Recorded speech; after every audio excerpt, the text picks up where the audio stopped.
बंगाल चुनाव में 294 सीटों पर 7 करोड़ से भी ज्यादा वोटर्स, 2 बड़े दल और एक सवाल, आखिर जीत किसकी होगी। अब तक हम बात करते थे नेताओं की, नारों की, रैलियों की, लेकिन आज हम बात करेंगे उस नक्शे की, उन इलाकों की, उन सीटों की जहां असल में ये चुनाव जीता या फिर हारा जाएगा।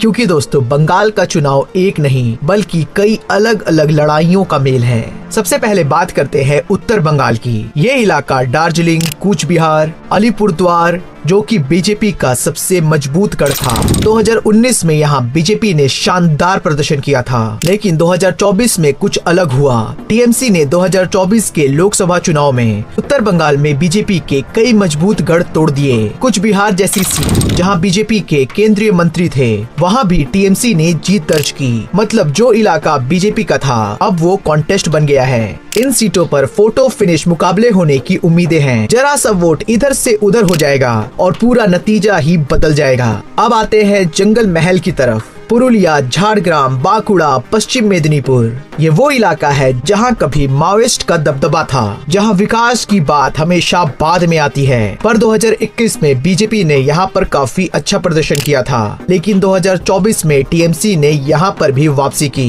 इस बार 2 बातें मायने रखती हैं। पहला है विकास, क्या सड़कें बनी, क्या रोजगार आया, और दूसरी है और वो है कल्याण योजनाएं। ममता बनर्जी की लक्की भंडार योजनाएं, इस योजना ने महिलाओं को सीधा इन्फ्लुएंस किया है और महिला वोट जंगल महल में टीएमसी की ताकत बन सकता है। अब बात करते हैं उस इलाके की जो अक्सर चर्चा में नहीं आता, लेकिन नतीजे तो यही तय करता है। वो है मुर्शिदाबाद और मालदा। इन दोनों जिलों में मुस्लिम वोटर्स की बड़ी संख्या है। 2024 में यहाँ कांग्रेस को 1 सीट मिली, लेकिन बाकी के इलाकों में टीएमसी का दबदबा रहा। इस बार बीजेपी यहाँ सीएए और एनआरसी के मुद्दे उठा रही है। नागरिकता की चिंता और बांग्लादेश से अवैध घुसपैठ का मुद्दा इस बार के चुनाव में बड़ी भूमिका निभा सकता है, लेकिन ममता बनर्जी के लिए ये काफी हद तक सबसे सुरक्षित इलाका माना जाता है। यहाँ टीएमसी की जीत लगभग तय मानी जाती है, लेकिन मार्जिन कितना बड़ा होगा ये देखने वाली बात होगी। और अब आते हैं सबसे बड़े मैदान, और वो है दक्षिण बंगाल की कोलकाता और उसके आसपास का हिस्सा।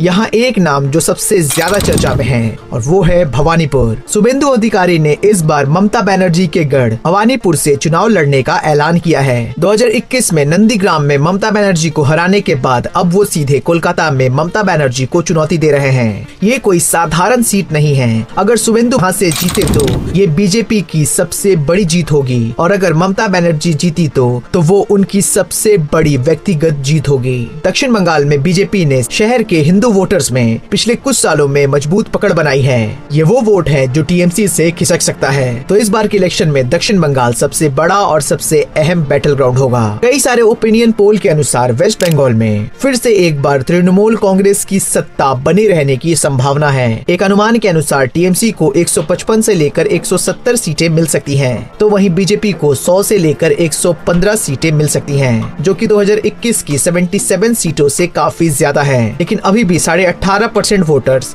अभी भी वो डिसाइड नहीं किए हैं कि वो वोट किसे देंगे, और अगर 2 से 3% वोट इधर उधर हो जाती है तो चुनाव का पूरा नतीजा भी बदल सकता है। यानी कि ये चुनाव अभी भी खुला है। दोस्तों, बंगाल का नक्शा ये बताता है कि ये लड़ाई किसी एक इलाके में नहीं जीती जाएगी। उत्तर बंगाल में बीजेपी को रोकना होगा, जंगल महल में महिलाएं तय करेंगी, मुर्शिदाबाद में अल्पसंख्यक बोलेंगे, और दक्षिण बंगाल में शहरी हिंदू वोटर फैसला सुनाएगा। ये चुनाव डिसैटिस्फैक्शन और ट्रस्ट के बीच की लड़ाई है। ममता बनर्जी फ्रंट रनर हैं, लेकिन बीजेपी एक मजबूत चैलेंजर भी है, और लेफ्ट और कांग्रेस अब इस मुकाबले में लगभग इररेलेवेंट हो चुके हैं। 4 मई को नतीजे आएंगे और हमें तब पता चलेगा कि बंगाल की जनता ने आखिर किसे चुना है। आपको क्या लगता है, कौन सा इलाका इस चुनाव का असली निर्णायक होगा? कमेंट में जरूर बताएं, और हमारे चैनल को लाइक करें, शेयर करें, और ऐसे ही वीडियोस के लिए हमारे चैनल को सब्सक्राइब करें।